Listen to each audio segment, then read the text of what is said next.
ሰላም ጤና ይስጥልን። የሰዓቱን ሰበር መረጃ ይዘን ቀርበናል። በቅድሚያም ወደ ኪም ጆንግ ኡን ንግግር እናልፋለን።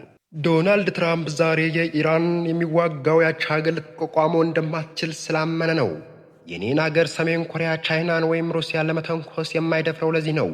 ምክንያቱም እኛና የኃይል ሚሳይሎቻችን በሚገባ ያውቃል። እኛ መላዋን ከአሜሪካ በአንድ ሚሳይል ብቻ ከምድረገጽ ማጥፋት እንችላለን። እሱ ግጭት የሚፈልገው አጻፋ መመለስ እንደማይችሉ ከሚያምንባቸው ሀገራት ጋር ነው። ነገር ግን ኢራን በእውነት ከፈለገች አብዛኛውን የአሜሪካ ክፍል በቦምብ መደብደብ ትችላለች።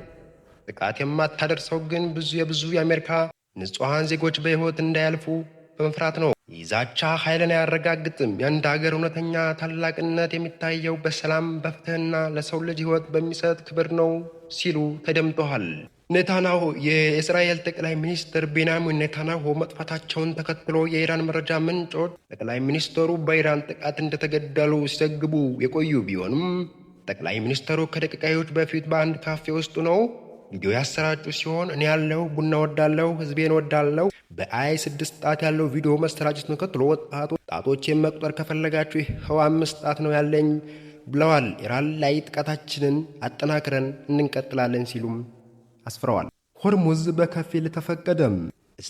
ስትራቴጂካዊ ጠቀሜታ ያለው ሆርሙዝ ሰርጥ ከአሜሪካ እስራኤልና ከሀገሮቻቸው በስተቀር ለሁሉም አገራት ክፍት መሆኑን ኢራን አስታወቀች። ይህ ውሳኔ በዓለም አቀፍ የነዳጅ ንግድ መስመር ላይ ከፍተኛ ስጋት የፈጠረ ሲሆን ኢራን በቀጠናው የሚሰነዘረባት ወታደራዊ ዲፕሎማሲያዊ ጫና ለመመከት የወሰደችው እርምጃ በመሆኑ ግሎባል አይንስ ዘግበዋል። ሰርጡ በቀን በሚሊዮን የሚቆጠር በርሜል ነዳጅ የሚጓዝበት በመሆኑ ውሳኔው በዓለም የነዳጅ ገበያ ላይ ተጽዕኖ ሊያሳድር እንደሚችል ተነግረዋል። በሌላ በኩል የኢራን አብዮታዊ ዘብ አዲስ መግለጫ ሰጥቷል። ትራምፕ ድፍረት ካለው መርከቦችን ወደ የኢራን አብዮታዊ ዘብ ቃል አቀባይ የሀገሪቱ የባህር ኃይል አቅም በአሜሪካ ጥቃት መዳከሙን የሚገልጸው መረጃው አስተባበሉ። ቃል አቀባዩ አክለው ፕሬዚዳንት ትራምፕ ድፍረት ካላቸው መርከቦቻቸውን ወደ ፋርስ ባህረ ሰላጤ እንዲልኩ ተገዳድረዋል። የኢራን አብዮታዊ ዘብ ቃል አቀባይ ዛሬ በሰጡት መግለጫ አሜሪካ ኢራን ወታደራዊ አቅም አዳክሜያለሁ በማለት የምታሰራጨው መረጃ ከእውነት የራቀ ነው ሲሉ አጣጥለዋል። ቃል አቀባዩ የአሜሪካን ኃይል እርምጃ አቅልለው በመመልከት የሀገሪቱ ባህር ኃይል ሁሉንም ሙሉ ጥንካሬ ላይ እንደሚገኝ ገልጸዋል።